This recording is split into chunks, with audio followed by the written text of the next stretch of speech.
Mas Toto, Anda setuju dengan apa yang disampaikan Bang Riza kalau masing-masing anggota di Kim ini legowo aja, terima nasib aja gitu daripada berusaha bernegosiasi gitu agar supaya tetap solid. Apa strateginya? Negosiasi pasti ada, dan negosiasi kan yang saya pertanyakan adalah apakah hanya terjadi di antara Kim saja? Enggak. Kita lihat dengan PKS komunikasi kok Gerindra, dengan PKB komunikasi kok yang namanya Golkar, PAN berkomunikasi kok dengan namanya PDI Perjuangan.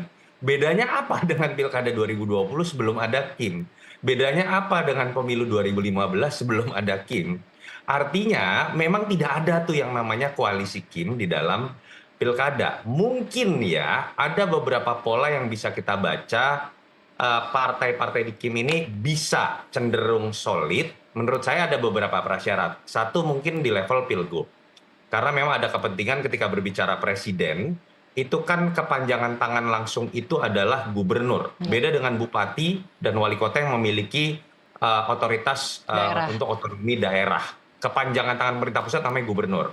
Dan tidak banyak lah, tidak 545, hanya ada 38. Sehingga perlu diperhatikan. Tapi harus ada prasyarat kedua.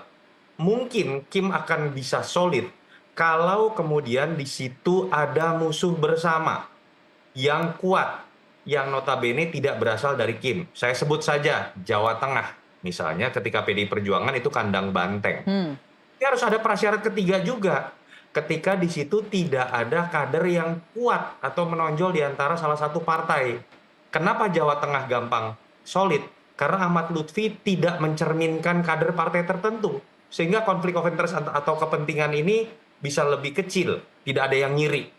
Atau di Sumatera Utara, betul kader Gerindra, tapi Bobi ini kan bukan dilihat dalam konteks Gerindranya, wong baru pindah juga, tapi dalam kapasitas sebagai mantu dari presiden. Gimana nolaknya? Kira-kira seperti itu. Atau kemudian di Jawa Timur, karena Kofifa memang surveinya tinggi sekali dan nggak bisa diklaim oleh salah satu partai. Tapi ketika tiga prasyarat tadi sudah tidak memenuhi prasyarat, contoh misalnya di Jawa Barat, ada salah satu kader yang kalau disurvei hampir pasti menang. Kadernya dari Golkar. Golkar nggak mau dong diatur-atur walaupun sudah didorong oleh Gerindra. Kemudian di Jakarta saja deh misalnya dorongan dari Partai Gerindra.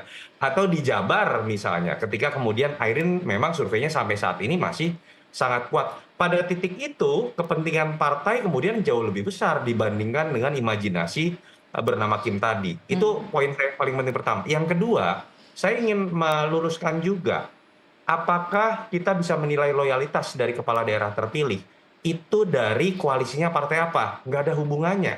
Secara tata negara, kalau seseorang sudah terpilih menjadi bupati, wali kota, gubernur, dia anak buah presiden, titik, eksekutif. Yang namanya koalisi itu bubar dengan sendirinya, tanda kutip, ketika kemudian dia sudah terpilih, karena dia kepala eksekutif. Sehingga siapapun yang terpilih, mau dari koalisinya PDI, koalisinya PKS, koalisinya Nasdem dan PKB yang bukan Kim, pasti takut kok sama presiden. Kenapa? Alokasi duitnya itu dari pemerintah pusat, dari dana alokasi umum, dana alokasi khusus. Dan itu menyebabkan yang namanya bupati wali kota, itu pasti lebih manut kepada presiden, menteri keuangan, dibandingkan dengan partai pendukungnya. Itu fakta di lapangan juga. Dan itu yang menurut saya menyebabkan nggak usah dipisah-pisah lagi deh. Seakan-akan kalau bicara loyalitas terhadap presiden terpilih, wakil presiden terpilih, Kim pasti akan lebih loyal. Nggak ada hubungannya kalau menurut saya. Baik.